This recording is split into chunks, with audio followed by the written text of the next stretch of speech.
खाड़ी पहुंचने वाला है फ्रांसीसी aircraft carrier Charles de Gaulle. अगर आपको याद होगा, उनके ऊपर कई असैसिनेशन के अटेम्प्ट हुए, लेकिन वो कभी कामयाब नहीं हुए। रेड सी के रास्ते होमुस की ओर बढ़ा फ्रांस का स्ट्राइक ग्रुप। ये देखे 40-60 खाड़ी में बारूदी माइंस हटाएगा जर्मन माइन स्वीपर। ईरान के साथ बढ़ते तनाव के बीच यूरोप ने संभाला मोर्चा। ये देखिए जरा इस वक्त की बड़ी खबर, मिडल ईस्ट में यूरोप की एंट्री, बल्कि नेटो की एंट्री। खाड़ी में फ्रांसीसी एयरक्राफ्ट चार्ल्स डी गॉल जल्द संभालेगा मोर्चा। बड़ी खबर, न्यूक्लियर एयरक्राफ्ट कैरियर के साथ पूरे स्ट्राइक ग्रुप की तैनाती है। होमुस में ईरान की घेराबंदी के लिए फ्रांस की बड़ी तैनाती है। जर्मनी ने होमुस में माइंस निष्क्रिय करने के लिए भेजा माइन स्वीपर। होमुस में फ्रीडम ऑफ नेविगेशन सुनिश्चित करने अमेरिका, फ्रांस और जर्मनी। इस वक्त के बीच में एक और बड़ी खबर, यूएई में नागरिकों पर हमले के खिलाफ फ्रांस। ब्रेक करिए जरा। मैक्रोन ने ईरान के राष्ट्रपति पेजेशकिन से बातचीत की। ब्रेकिंग और शॉट, होमुस से तुरंत नाकाबंदी हटाने को कहा है। तीनों ब्रेकिंग, तीनों शॉट दिखाइए जरा। तीनों ब्रेकिंग, तीनों शॉट दिखाइए। ईरान ने मार गिराया अमेरिकी MQ-9 ड्रोन, दिखाइए शॉट के साथ। First on TV9 40-60। होमुस स्ट्रेट में ईरान ने स्पाई ड्रोन गिराने का दावा किया है।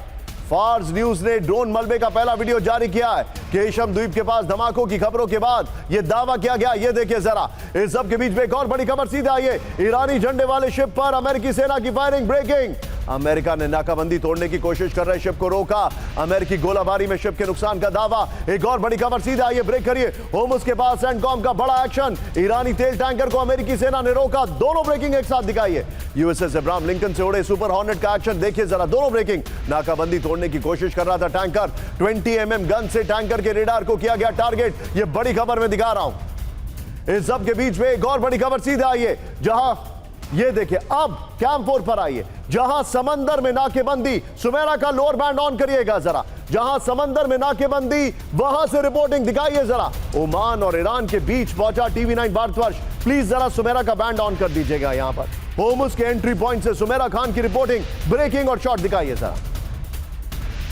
ये ओमान और ईरान के बीच का ही वो रास्ता है जिसे क्रॉस करना है, और जो मैप है उसके जरिए आप समझ सकते हैं कि किस तरह से वो जब जाते हैं आप, तो एक संकरा रास्ता बनता है स्ट्रेट ऑफ हॉर्मूज, और वहां तक पहुंचने के लिए आपको इस जगह से जाना पड़ता है, यानी ओमान सागर से होकर, सी ऑफ ओमान से होकर जाना पड़ता है। मेरे ठीक पीछे आपको एक जो बल्क कैरियर है वो दिखाई दे रहा है। इस तरह के जो बहुत से बल्क कैरियर हैं वो यहाँ पर इसके आगे मौजूद हैं।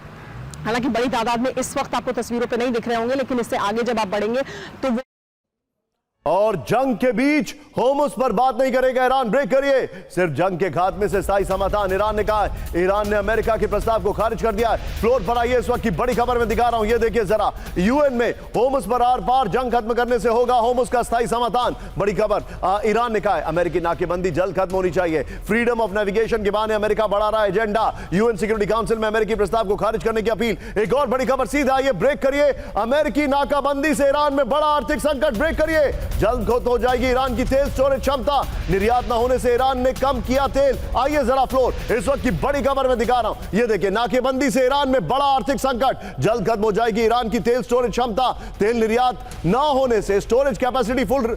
ये देखिए, कुछ तेल कुओं को स्थायी रूप से बंद करेगा ईरान। स्ट्रेट ऑफ होमुस से ईरान का 98% तेल निर्यात होता है। 13 अप्रैल के बाद होमुस से आगे नहीं बढ़ पाएंगे ईरानी टैंकर। ये बड़ी खबर। एक और बड़ी खबर सीधा। ये ब्रेक करिए जरा। मिडल ईस्ट से लौट रहा USS जेरार्ड फोर्ड। दिखाइए जरा बड़ी खबर।